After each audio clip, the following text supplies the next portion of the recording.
My name's Natasha and I'm part of the team at Digital Storytellers. Essentially, we are, I guess, a filmmaking agency in a traditional sense. On that note, as you can imagine, I am most comfortable sharing stories through film, so I'm going to introduce us with a film.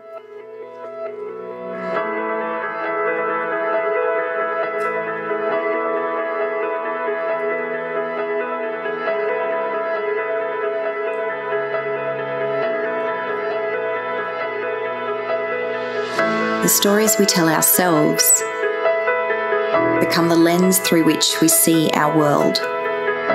The stories we tell each other become the voice through which we speak our truth. The stories we tell the world become the hope through which we make our future. So, what stories are you telling to make a difference?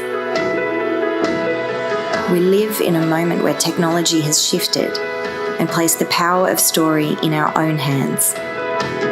Now we can find, make, and share our own stories for impact.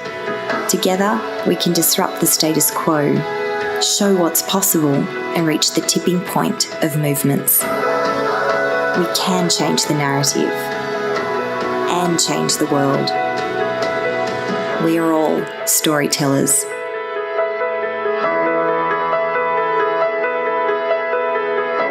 What story will you tell?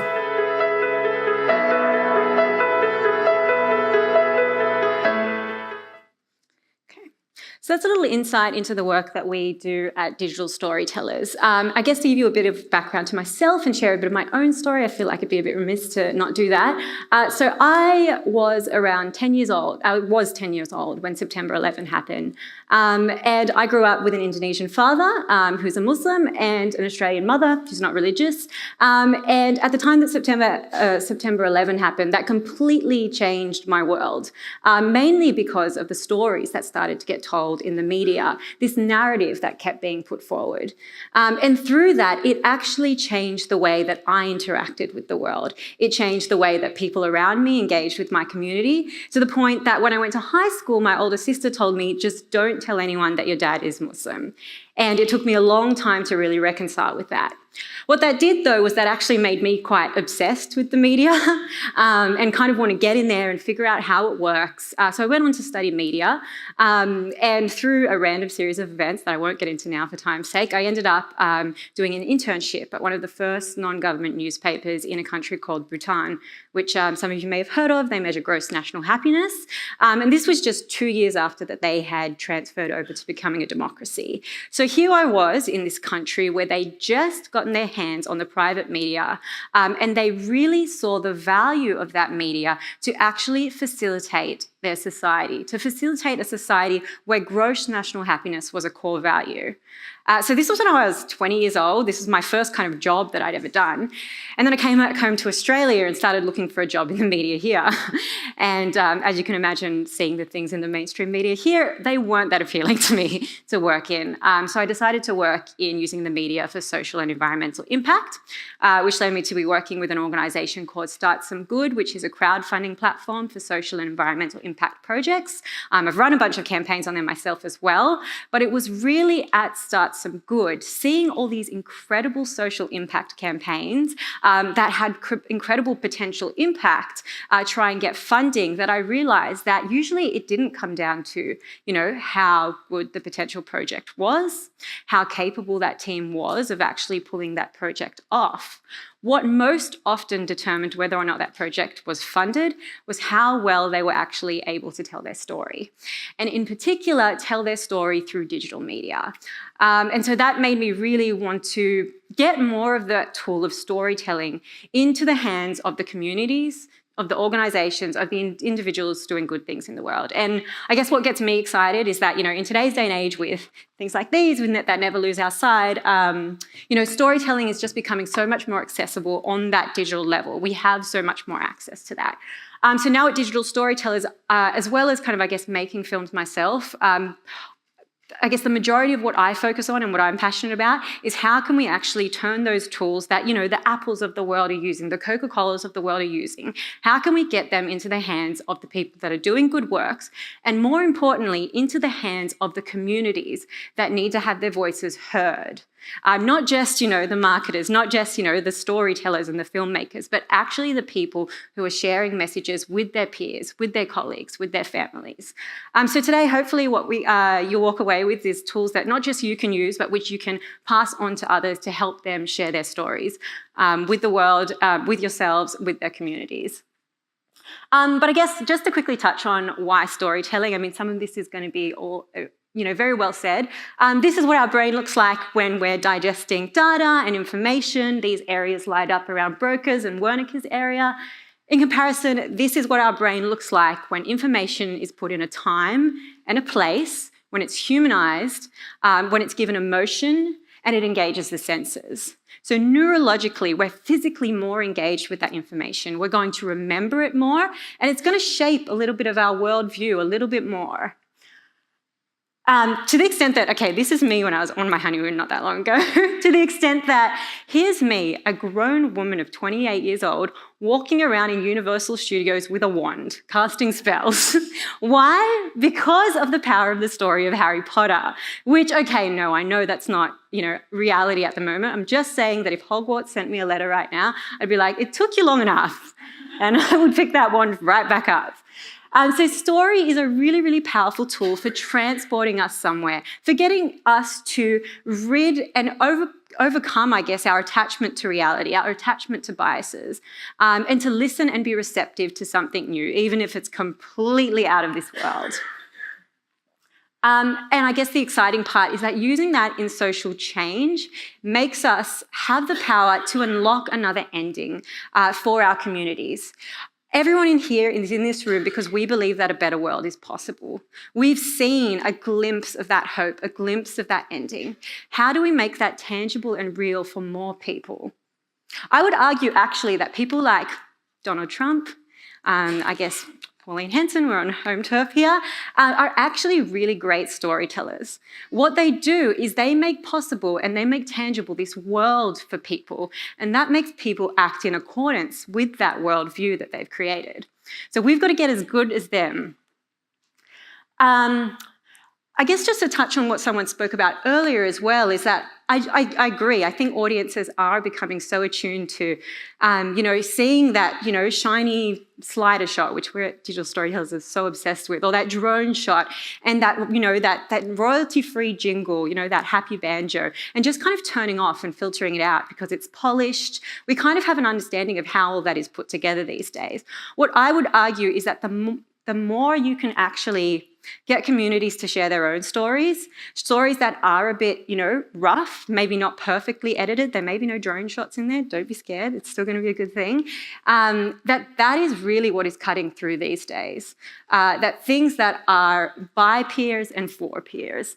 I won't go into the story of this too much now just because I don't want to cut too much into lunch. But if you're interested in one really good example that had really real effects, Energy Plus Illawarra did some community-driven storytelling. The videos, if you're not the target audience, are super, potentially dry and boring. But for that community, it was, them hearing from peers. So a great example to look up. Okay, now the first tool I guess I want to point you to is this is something that we use at Digital Storytellers. It is our story canvas. We developed this because we realised that all the questions that we were asking as an agency in coming up with a creative concept for a story, anybody could ask these questions. There was nothing special about us that was getting us to ask these questions. What we did realise as well is that when it comes to storytelling, people are often quite intimidated by the idea of coming up with a story. They think, I've got to come up with, a feature-length film script, or I've got to come up with something brilliant on the first go. The idea behind the story canvas, and if you've ever seen the business model canvas, it's definitely based off that, is that you can get your ideas down on one page. You can have a sense of, is this going to work, before you go and pick up that camera, before you go and, invest in that campaign. And if it doesn't work, all you've got to do is, rip it up and start again. Or if you're being sustainable, use the digital version and just refresh the page. Are those people and places actually going to resonate with that audience? Is this actually helping us to achieve the impact that we're trying to achieve here? We also find that it's really useful if you're working on teams and literally getting on the same page in terms of the story you're telling. I can't tell you how many times we've had, when working with clients, the CEO, a comms manager, and then somebody who actually works on the ground in the field in a room, gotten them to fill out a story canvas for what is the same story, and that you found that they're just going into completely different directions in what they're sharing with the world, what they actually think they're trying to do, and the stories that they're telling around it. So I do find that it's just a very useful process to go through. Similarly, if you're working with creatives, a useful thing to brief around. I guess some things that I want to kind of draw attention to, and I think this speaks so much to what you were saying, Peter. For us, purpose is up the top there, and that's no accident. Actually, it wasn't up the top to start off with, and then Edward de Bono, we had to interview him for a piece, so we thought, oh, let's get this in front of him and get him to tweak it. And he removed a whole bunch of stuff from the top there and just left purpose, because the why behind your storytelling is really what is going to hold it all together. We have so many clients come to us and tell us, we need a video. It's like, why do you need that video? What are you actually trying to use this story to do? Because that should be what holds all your decision-making around this together. But like I said, I wouldn't just hold this to organisations, to, getting a message out there, but also, passing it on to people as a tool for getting them to share their message with you. So I won't touch too much on that. Okay, just to speak to one thing around storytelling, I guess another battle that we often come up against as an agency is people asking us for one fix-all story that's going to move your audience from being unaware of something to, championing that in one 90-second video. I guess what I would invite you to do is think about where amongst this engagement line are you actually targeting your story? Are you trying to move that audience from being unaware to aware of an issue? Or, like the example that we saw in Joan's presentation, I'm perhaps aware of something, but giving them a point of action or engagement. Because it is going to be very different types of stories, very different calls to action, a very different style and tone, perhaps, that you would even use to engage different parts of that audience. And be thinking about, okay, not just for this one story that we're going to share, but how are we actually going to tell an ongoing story that's going to move people from being unaware to really championing something. Obviously, if you have people at that moment of inspiration, shock, anger, whatever it is, have some sort of call to action that you want them to take and have that embedded in your story. That one really comes from crowdfunding, and how many times people will do a crowdfunding video and not actually say at the end, we need you to donate. Seems obvious. Okay, so jumping over to the right side of the story canvas. So people and places. For me, this is where I guess the creative element and the human element of storytelling really comes to life. There's so much evidence that shows that just what we see on a screen in terms of where it's situated and who is there and what they're doing can overcome so many of our logical and kind of implicit biases in there, and that we read so much just from that one image. And I think that's where video is so powerful, because you can say so much without actually saying it. So I guess the obvious one is to, feature people and places that your audience is going to connect with. And there is no better way to do that. Again, I can't harp on this message enough, but by getting your audience to tell the stories themselves. I would also be looking at, I guess if you are working at that end of moving people from being unaware to aware, there is kind of a matrix that we look to, which is the uniqueness, complexity, and desire of a character, which we find makes an interesting character that people will engage with. So uniqueness, obviously humans are hardwired for uniqueness. We sit up and take notice if somebody has, a different hair color, if their mannerisms are different, if they have a different life experience. Obviously, though, then something about that human has to sustain our interest further. So there has to be something a bit more complex about them that drives our interest further. And then finally, desire. Is that person trying to reach a goal? Are they trying to achieve something? Because by having a character with desire in a story, that creates a question. Do they actually achieve that goal? Do they actually, reach their mission? And that's what gets us to watch from the start to the end of a story. That's what gets us to watch from the start to the end of The Wizard of Oz. Does Dorothy actually get home? So if you can find those things, I find that they are a bit of like a holy grail of storytelling in terms of character. And this one, I guess, doesn't need to be harped on too much about, but it's just how will your story actually be used? How is it going to reach the audience? Because, again, we get so many people asking us for a video when, perhaps a local letter drop is going to be the most effective thing to actually reach that audience. The idea of a video is nice and might look good on your website, but if it's actually not going to be useful for the campaign that's going to reach a particular audience, and this is coming from somebody who, makes a living off video, then perhaps video is not the right step in the right direction there. I guess those kind of form, the ingredients of a story, but how you actually put them together is a whole other case in itself. And there's no right or wrong way to do that. Quick hands up of who's heard of the hero's journey. Okay, cool. So about just less than half of the room. I will touch on it quickly for those that haven't. So the hero's journey is a narrative structure that is used time and time again. It was identified by a man named Joseph Campbell, and he looked at everything from Siddhartha and the story of Buddhism to Greek mythology and found that there was this narrative structure that seemed to really speak to the human experience, that people really resonated with. And we can see that everywhere in Hollywood, and there's not a lot of diversity on this slide in terms of gender, and I find that a huge problem, and I think that's why more people need to be using this really powerful narrative structure, but to tell stories of heroes of a different kind, of all different kinds. But the hero's journey goes like this. We see someone in their ordinary world, they get some sort of external call to adventure, which forces them out of their ordinary world. In that process, they meet a mentor who's going to help them through trials and tribulations. In overcoming those trials and tribulations, they'll gain growth and new skills till they face that really one big challenge, that seemingly insurmountable challenge, which, if I think of The Wizard of Oz, I'm clearly a Wizard of Oz fan, it's when she's locked up by the Wicked Witch of the West and she turns the timer over. Or if you're more of a Star Wars fan, it's, when they're in that trash compactor. But they do overcome that challenge, and through overcoming that challenge, they achieve some sort of change and revelation or enlightenment with which they return back home. And they return home as a new person and with a reward for their community. Now, like I said, this is used time and time again. The problem is that when we're working with clients, can you imagine where they often want to situate themselves in this story?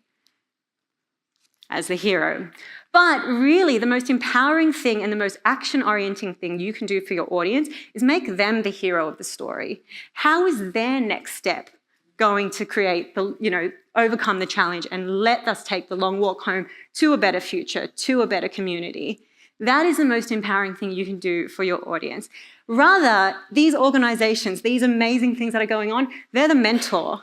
They're helping this hero achieve their goal, achieve their journey. Even if we look at the Apple ad at the start, if people are watching that going, I'm going to change the world, I'm going to be the misfit, I'm going to be the world shaker, and Apple's just going to help me do that through their technology.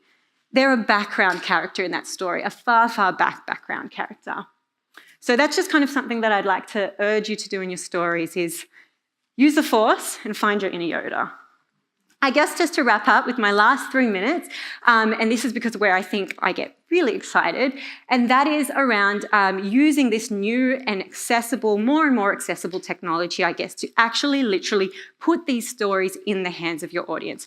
And yes, it is scary to just be getting stories that you have no creative control over, but I can assure you from our work at Digital Storytellers, what we're seeing more and more of is that our work as an agency is becoming less and less effective in terms of, these shiny, polished messages. What's becoming more and more effective is the work that we do in teaching people to create their own films using smartphones. So when we're talking to young people about nature and trying to get young people to engage with nature, asking the young people, make a film that you think is going to engage your peers with nature. Those are the films that are getting the tens and hundred thousands of watches and click-throughs and responses, not the shiny DSLR shot drone footage. So just a few quick tips on if you want to start doing that, and I strongly urge you to do it. So first of all, obviously audio is always a really big problem when it comes to smartphone filmmaking. First thing you can actually do is use the headphones and the microphone on your headphones. That is already going to give you 10 times better audio quality than just the smartphone alone. If you want to go one step bigger than that, these are still in pounds. I did a presentation for European audience. So there are some really, really accessible smartphone microphones like Rode, who are a Sydney-based organisation. Theirs are around $80. Audio Technica, they're on sale at JB Hi-Fi right now. They're $40. So you can get great things like that. Joby have some great tripods and things like that that you can use for smartphones. So definitely get your hands on those. Be considering, and don't be too incidental around this one, do you need to turn the phone this way or this way? And this is where thinking about your campaign comes in handy, because if you're playing it back on a screen like this, obviously you want to be filming your videos this way. If it's for Snapchat, Instagram, things like that, that's where you're going to keep things vertical. A big one again is so it's really tempting if you want to get a close-up shot of something to go like this and just zoom in like that, but you've got to do it old school if you want to get a good shot and actually get up closer to whatever you're filming. Because if you just zoom in like this, the pixels are going to enlarge and it's not going to be very good quality. And already talked a bit about sound. I won't go into lighting now. Bit too much for 12:30 on a Thursday afternoon. But if you do want to get started, I would say just take those tips, give it a go, pass those skills on to people and see what comes through. Like I said, we've done this with clients, we've done this with government clients and them getting, communities to make stories. It's scary, but it's so much more effective and authentic. And I think authenticity is really what is going to cut through these days. Not these key messages, not this, bombardment of them. So give it a go. And some people always ask about this, so I'm just going to put it out there. My favourite smartphone editor is KineMaster. There are other ones like Adobe Rush. iMovie is obviously a great one if you're on Apple. But yeah, just give them a go and get started. They're really super accessible. So I'm going to leave it there, but I am going to leave you with that challenge of don't just be thinking about what messages you can put out into the world, but how can you actually facilitate more voices to be in this conversation? How can you facilitate more voices from the community that you are trying to serve and listen to? So we'll leave it there. And if anybody wants a copy of the story canvas, I have about 30. I don't have 140 though. So you can come grab one from me during the lunch break. Thank you very much.